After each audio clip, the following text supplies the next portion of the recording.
Have you ever pulled a tarot card and instantly felt your stomach drop? Maybe it was the Tower, maybe it was Death, or perhaps the Ten of Swords. The moment one of these cards appears, it's easy to assume the reading has suddenly turned bad. But what if that's exactly where we go wrong? What if the cards we fear the most are actually the ones trying hardest to help us? Today, we're looking at 5 of the most feared tarot cards and uncovering what they really mean. Before we begin, if you're ready to stop fearing the so-called bad tarot cards and start understanding them, leave 1111 in the comments. Consider it your way of saying you're keeping an open mind. Now, I also want you to think about one tarot card you secretly hope never appears in your readings. Don't tell me why just yet. Just keep that card in your mind, because by the end of this video, I'm curious to see if your answer changes. Let's start with the card that probably causes more panic than any other. The Tower. Even people who have never read tarot can usually recognize this card. Lightning strikes a tower. People are falling. Everything looks like it's collapsing. It's no wonder so many readers immediately think this means disaster. A relationship is ending. A job is gone. Everything is falling apart. But here's what most people miss. The Tower rarely appears because your life is suddenly becoming unstable. It usually appears because something was already unstable, and now the truth can no longer be ignored. Think about it. Have you ever stayed in a job long after you knew it wasn't right? Held on to a relationship that had already run its course? Continued believing something about yourself that simply wasn't true anymore? The Tower doesn't create those situations. It reveals them. Yes, change can be uncomfortable. Sometimes it arrives unexpectedly. But very often, the Tower clears away what no longer supports the life you're trying to build. Without that collapse, there's no room for something stronger to take its place. The Tower isn't trying to punish you. It's trying to free you. Now let's move on to perhaps the most misunderstood card in the entire tarot deck. Death. If you ask someone who's never studied tarot what this card means, chances are they'll say exactly the same thing. Someone is going to die. Thankfully, that's not how tarot works. Death is rarely about physical death. Instead, it's about transformation. It's about endings that make new beginnings possible. Every chapter of our lives requires another chapter to close first. Maybe it's the end of a career that no longer fulfills you, a friendship you've outgrown, an old habit, a limiting belief, or even an older version of yourself. The reason this card feels uncomfortable is because endings are uncomfortable, even when they're necessary, even when they're healthy. But think about the biggest positive changes in your own life.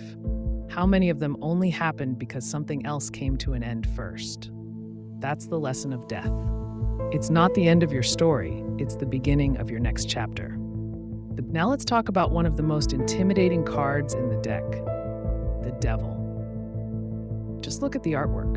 For many people, this is the card that creates the most fear. People worry it means evil, bad luck, negative energy, or something dark surrounding them.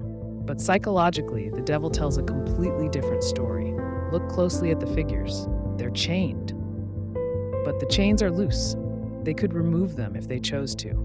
That's the message. The Devil often represents the things that keep us trapped without us even realizing it. Fear, self-doubt, people-pleasing, addictions, unhealthy relationships, negative thought patterns, believing we're not good enough.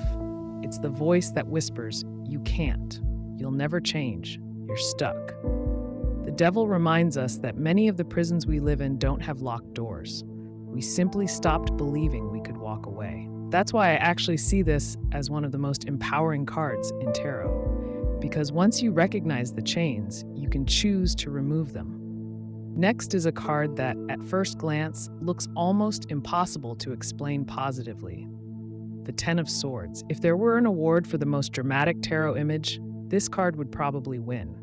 Ten of Swords, a figure lying on the ground.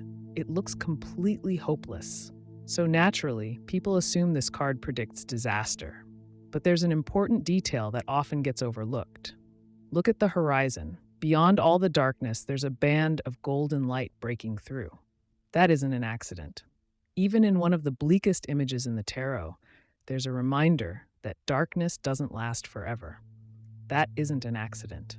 In tarot, the number 10 represents completion. This card doesn't say your suffering will continue forever. It says a painful chapter has reached its end. Sometimes we fight so hard to keep something alive that has already finished. The Ten of Swords asks us to stop fighting reality, to accept what's over. Because once we do, healing can finally begin. The worst is behind you. Now you can start walking toward the sunrise. And finally, let's talk about the Three of Swords. Few cards communicate emotional pain as clearly as this one. A heart pierced by three swords, rain falling in the background. It's a card that many people never want to see in a relationship reading. But pain isn't always the enemy.